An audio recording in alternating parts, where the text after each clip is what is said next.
ဒီနေ့ကတော့ဝက်မာလာစီမွေးလောက်စားကြမယ်ဝက်သားကတော့ရသွားပြီဝက်သားကိုရေပြောင်းအောင်ဆေးမယ်နော်ပြီးရင်ဝက်သားကိုအတုံးလေးတွေတုံးထားလိုက်မယ်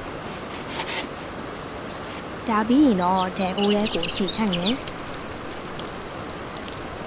စီပူလာပြီဆိုရင်တုံးထားတဲ့ဝက်သားတွေကိုထည့်ပါမယ်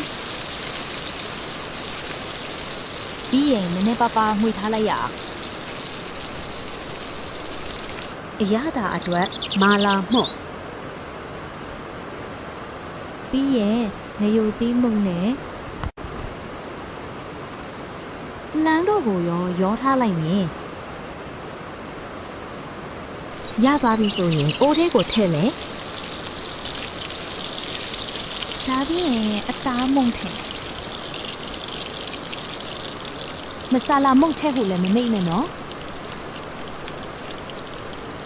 စားလို့အရန်ကောင်းတယ်